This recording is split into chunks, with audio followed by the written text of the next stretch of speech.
Introduction. Life is a blast. Minuteman to Ministry, a pastor looks back on his life, and anticipates the future. Life starts for everyone at the moment of birth. What a profound statement. It is what we do with that life that counts. To ask the question, how in the world did I get here? Seems to demand another question, where is here? Here is where we happen to be at this very moment. It is not a particular age or a particular achievement. It is where we are right now. I have been writing for many years, but most of it has been unrelated to specific periods of time. You might say it has been a recounting of random thoughts, stories, illustrations, and memories. Someone much wiser than me has suggested that while there is still time, I need to put down some of the things that I have done that will not be remembered after I'm gone. Isn't that a cheerful thought? None of us can remember the moment of our birth. At best we can recall bits and pieces of our early childhood. Over the years I have shared some of my memories of growing up in small-town America, but I feel there is more to tell, and now is the time to tell it. Things were much different back in the 1930s. The nation, as well as the whole world, was slowly creeping out of the Great Depression. I was too young to experience those trying years.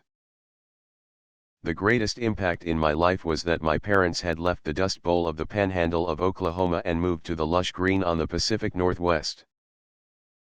Our family consisted of my parents, Cecil Frank, and Blanche Pauline Thompson. I had an older brother, Harold, who was 7 years older than me. Mom made him take me along with him many times, so he resented this kid brother trying to be around, trying to act older than he really was. One of my earliest memories was of that lush green. We lived very near the mighty Columbia River. All I had to do was walk out the door and I could see the beautiful river, the green trees on every side, and oh yes, on the other side the river I could see Gresham, Oregon. Living where we did, we quite often had light rain. One of my earliest goofy recollections was to hear people comment when it was misting, "It's just Oregon mist that missed Oregon and hit Washington." I never really considered myself to be ornery or mischievous, but I guess others felt that I was. Each day as I woke I wondered what I would be receiving a spanking for that day. I had an idea that it was going to come, I just did not know for what reason. It's amazing that I was so misunderstood. Right. And so my story begins. This little boy who was stuck with the name Junior was about to enter life and have the most wonderful experience that can even be imagined. Yes, I had many disciplines along the way, but as I look back they were all deserved, and a few I got away with. Please fasten your seatbelt and take this trip with me. Thank you. Pastor Cecil A. Thompson. Chapter 1. The journey begins. It was in the early hours of March 14, 1934. An angry cry rang out through the household of Cecil and Blanche Thompson.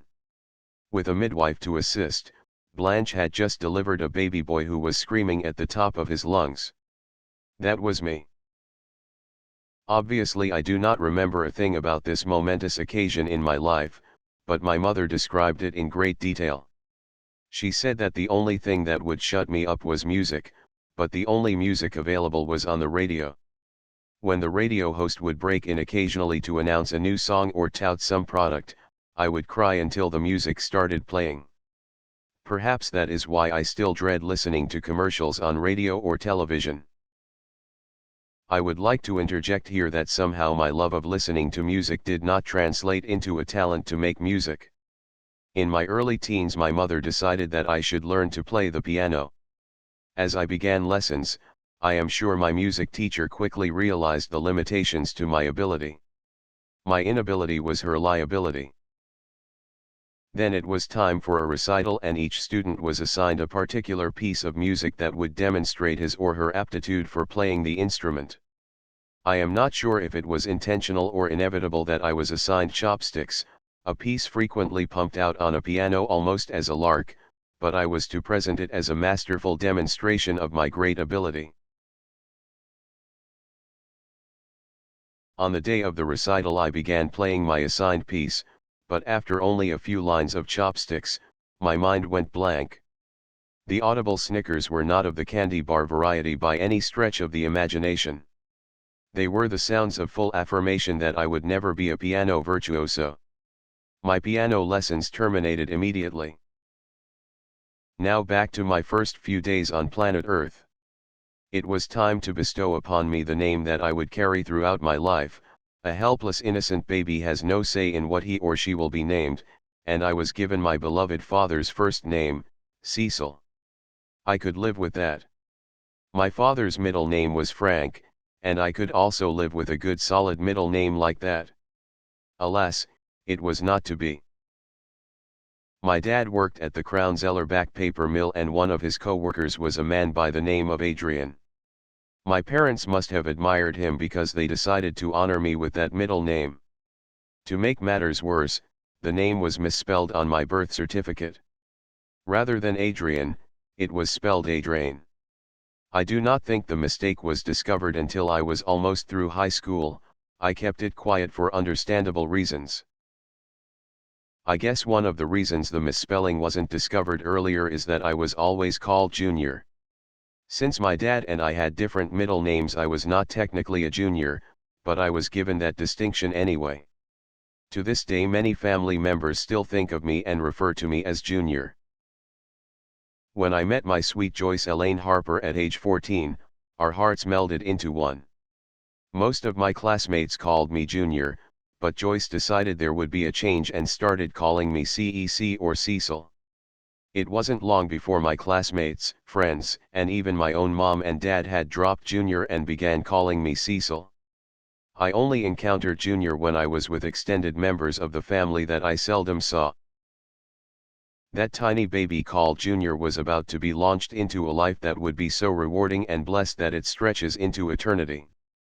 I would not exchange the vast store of joys and tears that I have accumulated across the years for any amount of money. I have said farewell to many loved ones, grandparents, parents, my precious wife Joyce, our daughter Brenda, aunts, uncles, friends, neighbors, but I know that each and every day that I live is a day of opportunity to serve the Lord Jesus Christ. I want my life to count for Him, and as I think of that tiny baby that was born in that little paper mill town in southern Washington, I thank God for giving me the privilege to be the servant that Jesus wants me to be.